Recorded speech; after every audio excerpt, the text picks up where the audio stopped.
부활하신 주님, 이제 성천만을 앞두고 있습니다. 여러분, 성천이라는 게 도대체 뭡니까? 성천은 이 세상에서 저 세상으로 옮겨가는 것입니다. 그러므로 성천은 또 다른 의미에서 죽음이라고 할 수 있습니다. 왜냐하면 죽음이라는 것이 이 세상에서 저 세상으로 옮겨가는 것이기 때문입니다. 그렇다면 그날 아침 디베랴 바닷가는 또 다른 의미에서 초상집이라고 할 수 있습니다. 그 특별한 곳에서 우리 주님은 마지막 말씀을 남기십니다. 지혜자의 마음이 초상집에 있다고 했는데 바로 그 초상집에서 주님께서 우리가 새기고 또 새겨야 할 지혜로운 말씀을 남기신단 말입니다. 그게 도대체 무엇입니까? 우리 18절을 같이 한번 읽어보겠습니다. 내가 진실로 진실로 내게 이르노니 내가 젊어서는 스스로 띠띠고 원하는 곳으로 다녔거니와 늙어서는 내 팔을 벌리리니 남이 내게 띠띠우고 원하지 않는 곳으로 데려가리라. 이 순간에 여러분, 제일 첫 문맥을 놓치지 마셔야 합니다. 진실로 진실로라고 말씀하십니다. 예수님께서 하신 말씀은 다 중요합니다. 하지만 성경을 읽으면서 사랑하는 여러분, 앉으사라는 표현이 등장할 때는 예수님께서 지금 그 다음에 굉장히 중요한 말씀을 하시는구나를 생각하고 그 다음 말씀에 집중해야 합니다. 복음서를 살피면 예수님께서 앉으셨다라는 표현이 몇 군데밖에 나타나지 않습니다. 마태복음 5장 산상보훈에 앉으사라는 표현이 있습니다. 마태복음 13장 천국의 비유를 하시면서 앉으사라는 표현을 하고 있습니다. 요한복음 8장에 예수님께서 죄 없는 자가 돌로 치라고 말씀하시기 직전에 주님은 앉으사 글을 쓰셨습니다. 이렇게 앉으사라는 표현이 있을 때에는 굉장히 중요한 말씀이 그 다음에 나온다라는 것을 우리가 기억해야 합니다. 두 번째, 주님은 중요한 말씀을 하실 때는 진실로라는 표현을 쓰십니다. 그리고 더 중요한 말씀을 하실 경우에는 진실로 진실로를 두 번이나 반복하십니다. 오늘 18절은 진실로 진실로라고 시작합니다. 그러므로 이 18절은 굉장히 중요한 메시지를 담고 있다는 것을 잊지 마셔야 합니다. 주님께서 이 18절에서 팔을 벌린다라는 표현을 쓰고 있습니다. 여러분, 팔을 벌린다? 이게 도대체 무슨 의미일까요? 이어지는 19절의 말씀과 연관해서 베드로가 장차 팔을 벌려 십자가에 못 박힐 것을 예언하는 말씀일까요? 그렇게도 볼 수 있습니다. 왜냐하면 실제로 이 베드로가 거꾸로 십자가에 못 박혀, 즉 팔을 벌려서 최후를 맞이했다고 하기 때문입니다. 하지만 본문에 보시면 주님이 남이 내게 띠띠우고 원하지 않는 곳으로 데려가리라고 하신 이 말씀은 단지 베드로의 그 마지막 상태, 마지막 십자가를 강조하는 것이 아닙니다. 오히려 베드로가 예기치 아니할 때에 예기치 아니하는 곳에서 예기치 아니하는 방법으로 예기치 않은 사람들에 의해서 그가 죽음을 맞게 될 것이라는 말씀입니다. 그러니까 주님은 지금 인간의 죽음을, 베드로의 죽음을 팔 벌리는 것이다, 그렇게 표현하고 계시는 것입니다. 왜 그러면 주님이 이 죽음을 팔 벌리는 것이라고 말씀을 하셨을까 하는 것입니다. 여러분, 그 당시에 가장 유명했던 인물이 누구라고 생각하십니까? 제일 많이 알려졌던 인물이 누구라고 생각하십니까? 그 사람은 알렉산더 대왕입니다. 그는 선왕의 서구로 약간 20살에 임금이 되었습니다. 그리고 13년 짧은 기간 동안 전 세계를 정복해 버렸습니다. 그야말로 유례없는 대제국의 건설이었습니다. 역사를 보면 그의 이름을 딴 알렉산드리아라는 도시가 무려 10곳의 산지에 있었던 것을 볼 수 있습니다. 알렉산더의 고민이 무엇이었는지 아십니까? 그의 고민은 이것입니다. 단 하나, 더 이상 정복할 땅이 없으면 그때 나는 도대체 무엇을 하고 놀지? 이게 이 알렉산더의 고민이었습니다. 이처럼 두려울 것 없었던 그 무엇보다도 젊고 건강했던 그가 33살 되었을 때에 갑자기 열병에 걸렸습니다.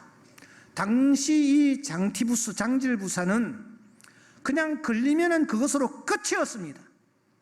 33살 꿈을 가지고 그가 인도를 정복하려고 나섰는데 전혀 예기치 못한 일이 내 눈앞에 탁 터져버린 것입니다. 죽음이 점점 다가옵니다.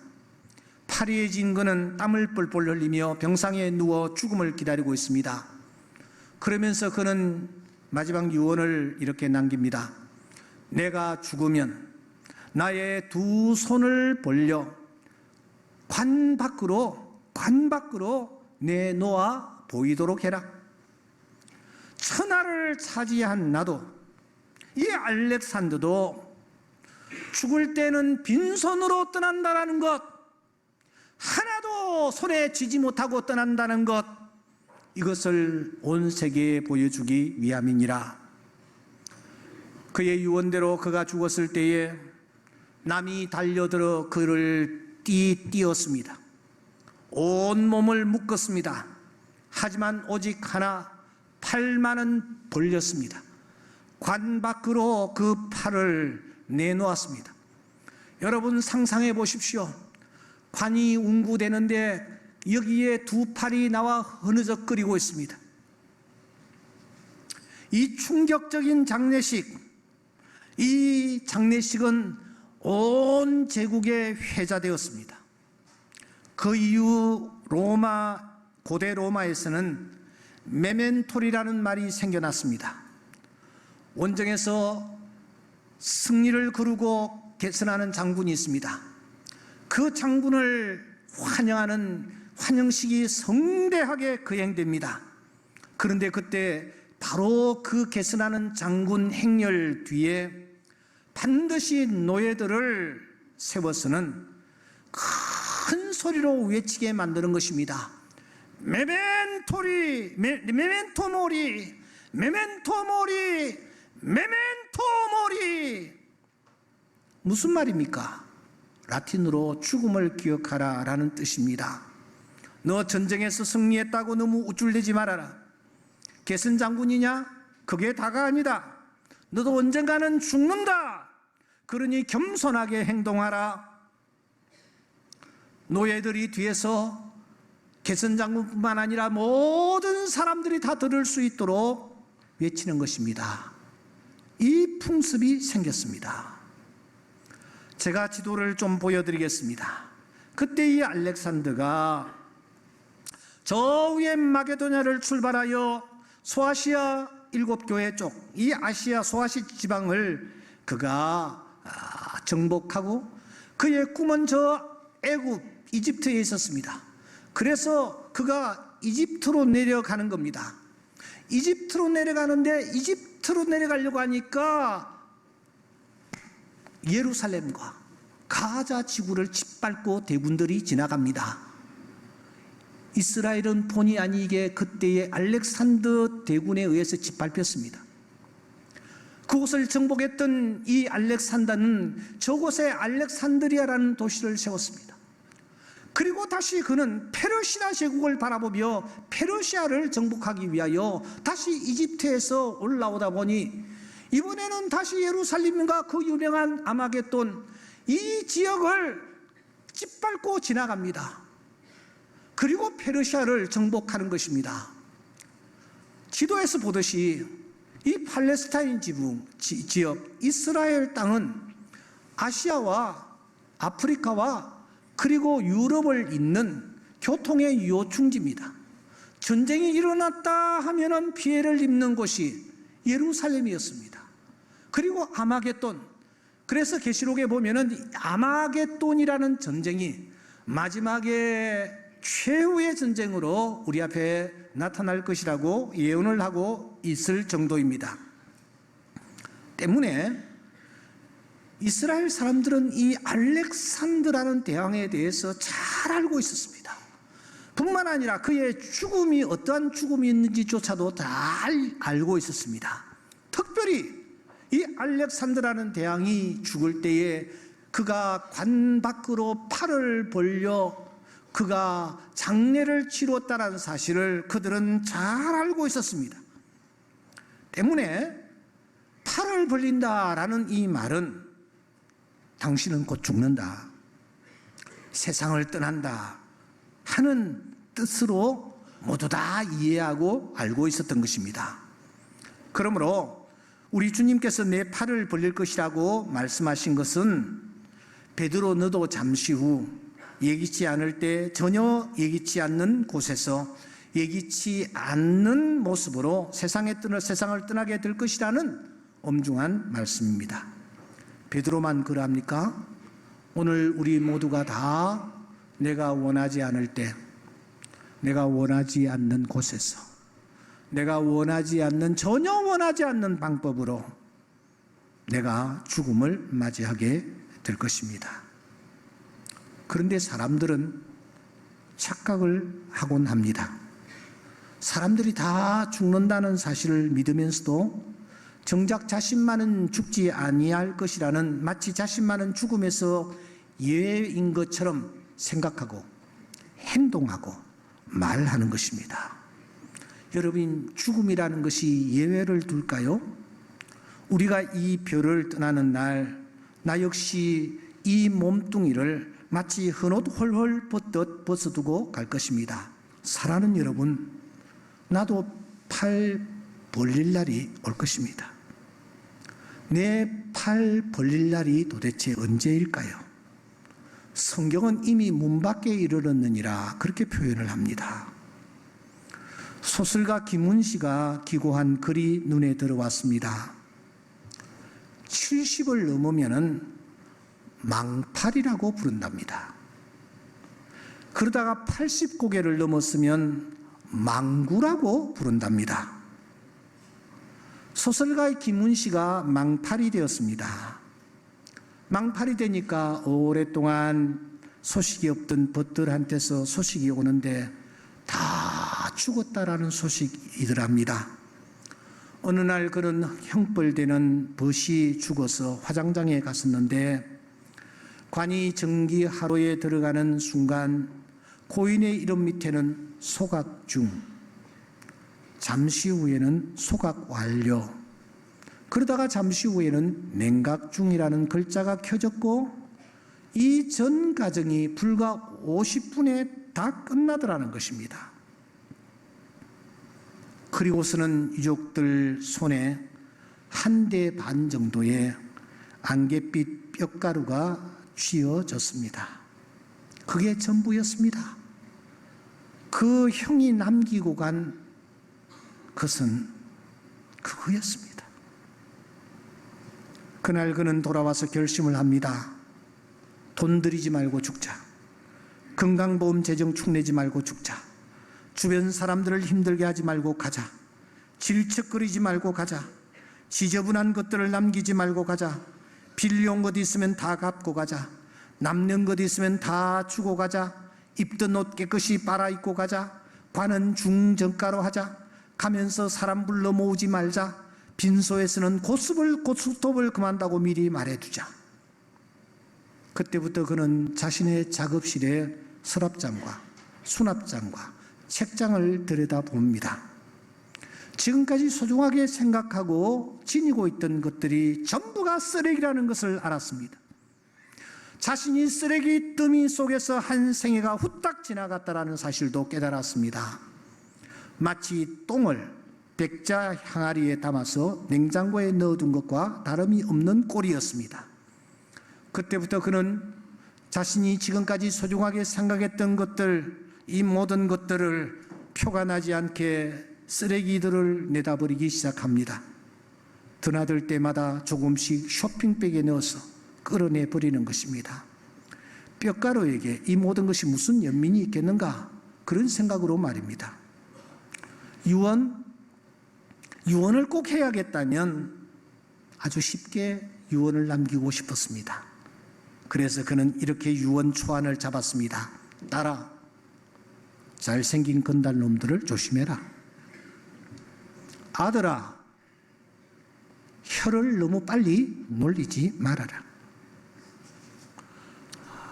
오늘 통계를 보니까 우리 한국인들의 평균 수명이 남자는 79세, 여자는 83세로 나와 있습니다. 그런데 아시다시피 우리가 그 마지막 한 5년 정도는 이 사는 게 아니에요. 병원에서나 요양병원에서나 격리되어서 그냥 숨만 쉬고 있는 것입니다. 그렇다면 5년을 빼버리자고요. 79에서 5를 빼면 74세입니다. 83에서 5를 빼버리면 얼마지? 그 정도 됩니다. 여러분 연세가 어떻게 됐었어요? 여러분의 남은 날들이 얼마나 남아 있습니까? 그 중에서도 정말 사랑할 날들이 얼마나 남았습니까? 저는 지난주에 헝가리 다뉴브강에서 침몰되었던 배가 어렵게 인양이 되며 나타난 소식을 들으며 가슴이 아려왔습니다. 인양을 하고 보니 한 할머니가 6살 배기 자기 손녀를 안고 숨을 거둔 것입니다. 이 어린아이는 어렸을 때부터 부모가 맞벌이를 해야 되기 때문에 그 외할머니, 외할아버지 손에서 자란 것 같습니다. 부부는 너무 고마워서 이 꼬마와 외할머니, 외할아버지 모시고 어렵게 시간을 내어서 그 여행을 아마 했던 것 같습니다. 우리와 다 똑같은 평범한 그런 가정입니다. 아마 여행을 갔어도 이 꼬마는 엄마보다는 매일같이 돌봐주는 할머니가 더 좋았던 것 같아요. 그래서 할머니하고 같이 여행을 했습니다. 그날 밤 헝가리의 야경은 또 얼마나 멋있었겠습니까? 꼬마는 옆에서 할머니 하면서 이것저것 물었을 것입니다. 그 순간 충격이 왔고 배는 7초 만에 잠기고 말았습니다. 객실 밖으로 빠져나오다 그 상황에서 할머니는 아이를 품에 안았습니다. 마지막으로 그가 해줄 수 있는 것은 아이를 품에 안아주는 것밖에 없었을 것입니다. 그때 할머니는 어떤 생각을 했으며 어떤 마음으로 손주를 품에 안고 있었을까요?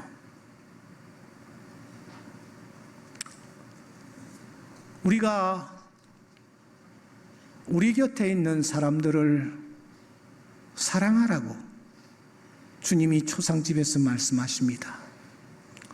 그런데 그 사람이 내 마음을 시원하게 해주고 나를 잘 이해해주고 수준이 높고 인격이 다 된 사람이 아니라 아르니온을 사랑하라고 하는 거예요. 프로바티온을 사랑하라는 거예요. 너무너무 속상하게 하는 그를 사랑하라는 겁니다. 지금 여러분 곁에 어떤 사람이 있습니까?